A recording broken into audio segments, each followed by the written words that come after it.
Cancer healer centre a new beginning. ఇవాళ ఈ రాష్ట్రంలో లెక్క పక్కా తెలిస్తే మిగతా రాష్ట్రాలలో మిగతా ముఖ్యమంత్రులందరికీ కూడా విధి లేని పరిస్థితి వస్తుంది. మోడీ గారు కూడా చెయ్యక తప్పని పరిస్థితి కల్పించాలి. అందుకే రాహుల్ గాంధీ గారు మన పార్లమెంట్లో లోక్సభలో బడ్జెట్ సమావేశాల సందర్భంగా మాట్లాడిండు. ఆ తర్వాత బీహార్లో మాట్లాడిండు.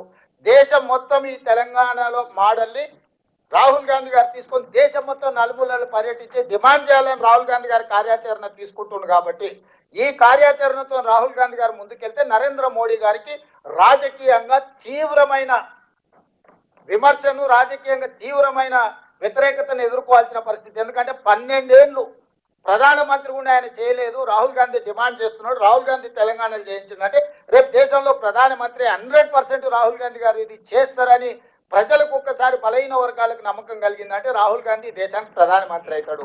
రాహుల్ గాంధీ ప్రధానమంత్రి అయితే మొట్టమొదట నష్టపోయేది నరేంద్ర మోడీ. నరేంద్ర మోడీ గారి పదవి పోతే బండి సంజయ్ది, కిషన్ రెడ్డి ఉద్యోగం ఆటోమేటిక్గా ఊడిపోద్ది.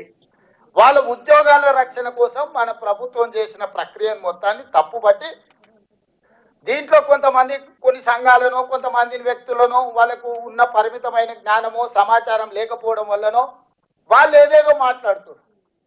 దీన్ని తిప్పికొట్టకపోతే, దీన్ని ప్రజలకు వివరించకపోతే, మీరు దీని ఓనర్షిప్ తీసుకోకపోతే, this is your property, this is not my property, this is your property, your property has to protect your self.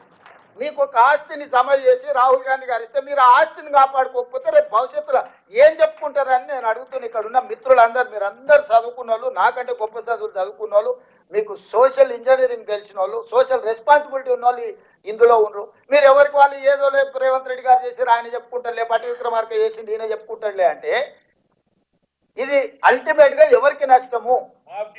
మరి ఇక మీరు అందరు కట్టబట్టుకొని బయటకు బయలుదేరకుండా ఎక్కడికక్కడ మీరు ఎవరికి వాళ్ళు సైలెంట్ కూర్చుంటే, సైలెంట్ స్పెక్టేటర్స్ కింద ఉంటే ఇది 100% మీకు తీరని నష్టము. ఇక ఈ దేశంలో ఇంతకంటే ఒక పకడ్బందీ ప్రక్రియతో చేయగలిగిన రాష్ట్రం లేదు. అన్ని రాష్ట్రాలను చూసి ఒక పకడ్బందీ ప్రక్రియతోటి ఈరోజు నేను ఇది చేపట్టిన. దీన్ని మీరు కాపాడుకోండి. దీన్ని కాపాడుకోకపోతే ఇక నా శక్తి మేరకు నేను చేసిన. ఇక దీన్ని మీరందరూ కలిసి కంచేసి కాపాడుకోవాల్సిన సందర్భం వచ్చింది. దీన్ని కాపాడుకోండి.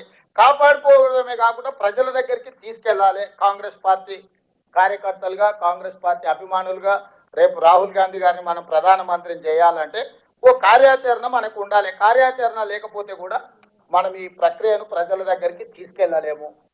ఒకటి, మనం ఏ రకమైన ప్రక్రియ ద్వారా ఈ సమాచారాన్ని సేకరించి క్రోడీకరించి ఈరోజు మనం లెక్కలు చెప్తున్నామో, లెక్కలు తప్పని కాదు, ఎక్కడ తప్పు ఉందో చూపించమని సవాల్ విసురుతున్నా కేసీఆర్ను, కేటీఆర్ను, హరీష్ రావును, కిషన్ రెడ్డిని, బండి సంజయ్ని, రేవంత్ రెడ్డి, తెలంగాణ రాష్ట్ర ప్రభుత్వము, మహేష్ కుమార్ గౌడ్ గారి పిసిసి అధ్యక్షుడిగా ఈరోజు మేము కట్టిన లెక్క తప్పైతే ఎక్కడ తప్పు ఉందో చూపించమని సూటిగా అడుగుతున్నా. నేను ఉత్తగానే తప్పు తప్పు అని దీన్ని మొత్తాన్ని బుట్టదాఖలు చేసేదానికి కుట్ర జరుగుతుంది. కుట్రగా చేయడంలో భాగంగానే తప్పు అని మాట్లాడుతారు.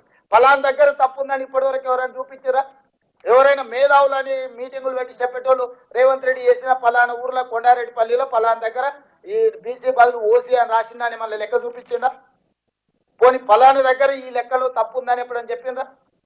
ఏదీ లేదు. జస్ట్ బట్టగాల్చి మీద వేస్తావు, నువ్వు తుడుచుకుంటే తుడుచుకో, లేకపోతే నువ్వే కాలిపోతావు. ఆర్పుకుంటే ఆర్పుకో, తుడుచుకుంటే తుడుచుకో.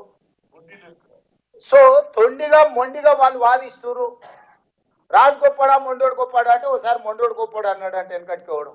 ఇవాళ మనం ఇంత ధర్మంగా ఇంత కార్యక్రమం మీరందరూ ఎవరు నన్ను ఒత్తిడి ఏం చేయలే కదా, మీరు ఎవరు వచ్చి నన్ను అన్న ఎందుకు చేస్తలేవు అని ఎప్పుడైనా అడిగిరా? నేనే బాధ్యత తీసుకొని ఫిబ్రవరిలోనే పొన్నం ప్రభాకర్ గారితో అసెంబ్లీలో తీర్మానం చేయించి అక్కడి నుంచి మంత్రివర్గ ఉపసంఘాన్ని వేసి, అక్కడి నుంచి డెడికేటెడ్ కమిషన్ వేసి, అక్కడి నుంచి బీసీ కమిషన్ వేసి, అక్కడి నుంచి అధికారులను ఇతర రాష్ట్రాలకు పంపించి అక్కడి నుంచి మొత్తం సమాచారాన్ని సేకరించి నేను ఒక పద్ధతి ప్రకారము ఇవాళ దీన్ని చేసి ఒక లెక్క తేల్చిన. Cancer healer centre a new beginning.